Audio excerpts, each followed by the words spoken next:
Stop stealing my bit kind of way. I didn't even know there was a level of racist above Marjorie Taylor Greene. You've been really very smashing. You work hard, and you are you are a very opinionated lady. I have to tell you that. And in my opinion, I like that. In raising some eyebrows, she was accompanying Trump to all sorts of campaign events. And she was also pictured kind of like cozying up to him. Is that like an atheist going to Easter Mass? Well, I don't believe in any of this, but as long as you guys are having fun, you know? Just when you thought American politics couldn't get any more absurd, we're now watching what feels like a never-ending episode of some twisted reality show where extremism gets repackaged as entertainment. The worst person you may have heard of recently, Laura Loomer, is actually getting something right. What is it going to mean for the future of our country, our national security, and the incoming Trump administration if we have a bunch of technocrats who are also essentially welfare queens because their companies are receiving government subsidies and they want to take over our defense industry? The political landscape has devolved into this bizarre spectacle where someone like Laura Loomer, who's so far out there she makes Marjorie Taylor Greene look like a mild-mannered librarian, becomes the newest character in this ongoing circus. The whole thing reads like a bad joke that's gone too far. We've reached this surreal point where someone who once chained herself to Twitter headquarters in a failed publicity stunt is now showing up at 9/11 ceremonies with a former president. If you have a bunch of tech bros with billions of dollars and direct unfettered access to the vice president and the president of the United States, and then they are also, very cordial with our adversaries, as in China and Iran. We see that Elon Musk is having these meetings off the books with Iranian officials, with Chinese officials. What does that mean for us and the future of our constitutional republic? Okay, hang on. She's, to a great degree, right about her analysis. Let that sink in for a minute. A 9/11 truther at a 9/11 ceremony. It's like watching an atheist enthusiastically participating in Easter Mass while live streaming their disbelief. The irony would be hilarious if it wasn't so deeply concerning for our political system. What's particularly maddening is how this endless cycle of outrage and entertainment has completely warped our political discourse. And if you want an idea of just how extreme Loomer is, Marjorie Taylor Greene is calling her out for being racist. The networks are eating it up, of course. Every outrageous statement, every controversial appearance becomes fodder for late-night comedy and social media buzz. But here's the thing, when extremism becomes entertainment, we've got a serious problem on our hands. We're not just normalizing the absurd, we're actively amplifying it. The political comedy scene isn't helping either. It's stuck in this weird feedback loop. Stop stealing my bit kind of way. I didn't even know there was a level of racist above Marjorie Taylor Greene.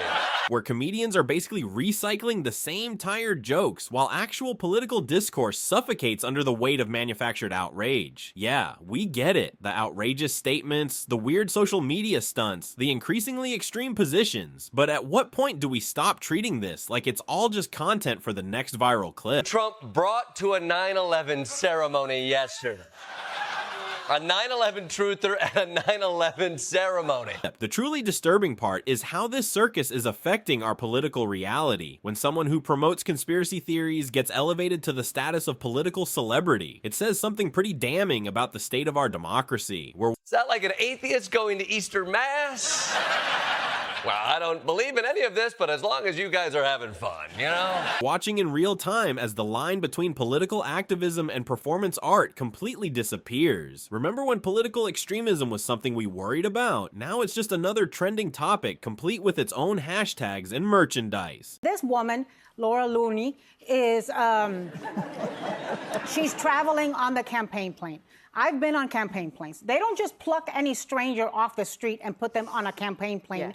They pick people. The people who travel with the principal are people who have access, are people who have influence, are people who are part of the inner circle, are people who spend time and talk to them, are people who they want on that plane. And so she may not be officially working for the campaign, but make no mistake, this woman is a racist, and she has access to Donald Trump.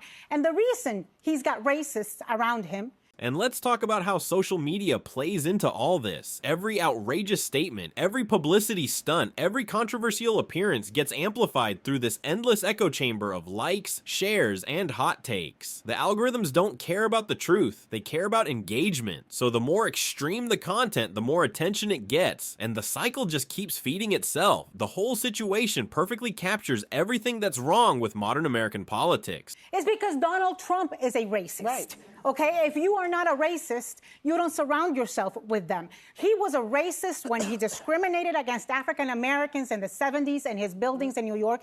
We've created this environment where being extreme enough to make Marjorie Taylor Greene look moderate is somehow a selling point, where chaining yourself to a social media company's headquarters isn't seen as a sign of questionable judgment, but as a badge of honor. The real tragedy isn't just that this is happening, it's that we're all sitting here. It's like finding out a movie can be rated NC-39.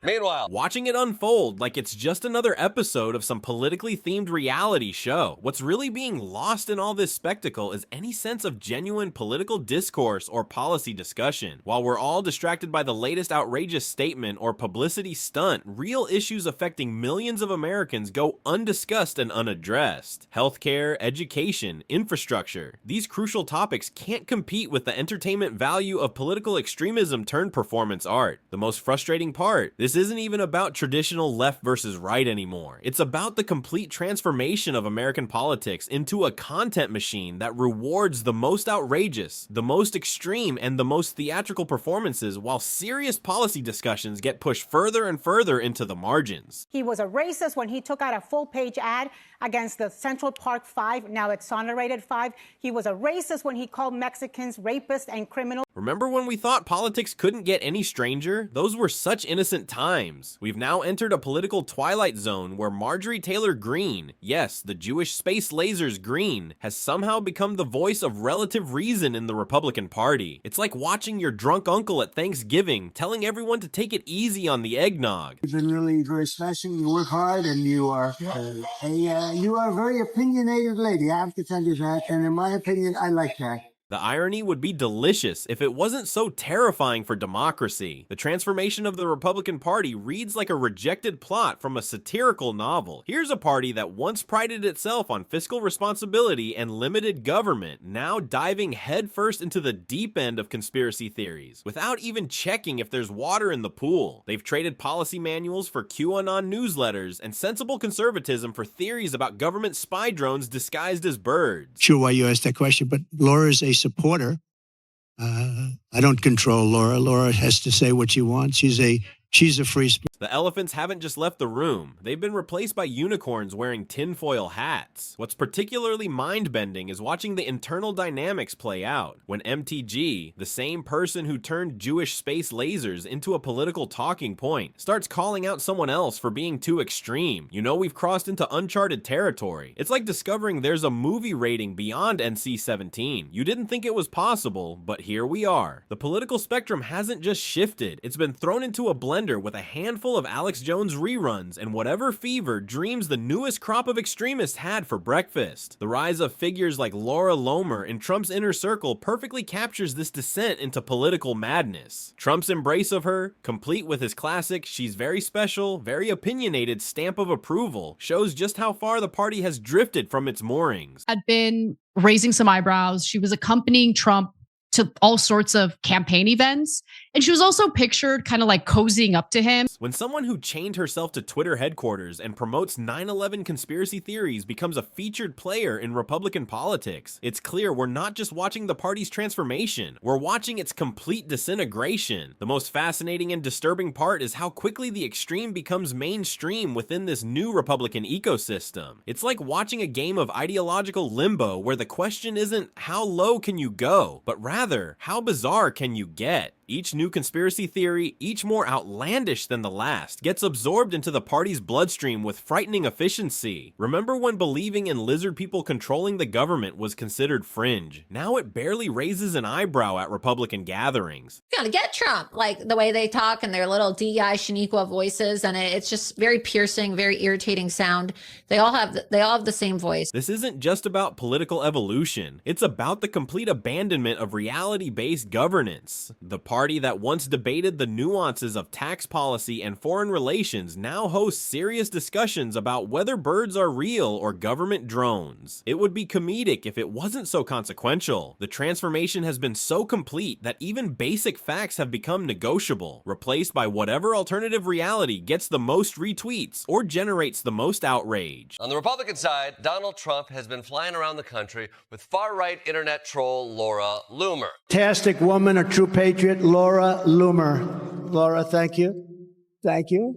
Thank you, Laura. The enabling role of Trump in this process cannot be overstated. His endorsement has become a sort of political alchemy, turning even the most outlandish figures into legitimate political players. When he says someone like Loomer is special and hardworking, it's not just empty praise. It's a transformation of the politically toxic into the politically acceptable. The party faithful fall in line with such reliability that it would be impressive if it wasn't so terrifying. What we're witnessing isn't just a political party losing its way. It's the active embracing of its own unraveling. The Republican Party hasn't just moved the goalposts. They've taken them down, set them on fire, and replaced them with conspiracy boards connected by red string. And the most chilling part? This might just be the beginning. As each new extreme becomes normalized, it creates space for even more extreme positions and figures to emerge. The real tragedy in all of this is how it affects our ability to govern. When one of America's two major political parties abandons reality-based politics in favor of competing conspiracy theories, it doesn't just damage that party, it damages the entire system of democratic governance. How do you find common ground when one side is arguing about marginal tax rates while the other is worried about reptilian infiltrators in Congress? There is a woman named Laura Loomer who recently tweeted that if the vice president wins the election, the White House will smell like curry and White House speeches will be facilitated via a call center, among other things. She recently traveled with the former president, and I wonder if President Biden has read these remarks and his response. It is un-American to say these types of things, exactly the kind of hateful. American democracy has devolved into something that looks less like governance and more like a deranged reality show where contestants compete to see who can make the most outlandish claims without getting voted off the island. Picture this. We're all sitting here, passing around popcorn and safety helmets, watching the Republican Party transform into a bizarre circus where the ringleader keeps changing the rules mid-performance. The scene is almost perfectly scripted for dark comedy. And divisive rhetoric that we should denounce and we should not be part of the fabric of this country. It doesn't matter what your political views are. You should stand and condemn these types of just repugnant words. No leader should ever associate with someone who spreads this kind of ugliness, this kind of racist poison. That's what this is. Trump's been flying around the country with Laura Loomer, introducing her as a fantastic woman and true patriot with all the enthusiasm of a game show host revealing the grand prize. Meanwhile, moderate Republicans are doing their best impression of Titanic passengers, desperately trying to convince everyone else that the water rushing onto the deck might actually be a problem. It would be hilarious if it wasn't happening to one of the world's oldest democracies. If you want to understand how insane racist lies like the pet eating story go from the dark corners of the interwebs to the brain of Donald John Trump, just look at the people he's surrounding himself with. People like Laura Loomer. And just the other day, she posted that if Kamala Harris wins the election, the White House will smell like curry and speeches will be facilitated via a call center. Racist much?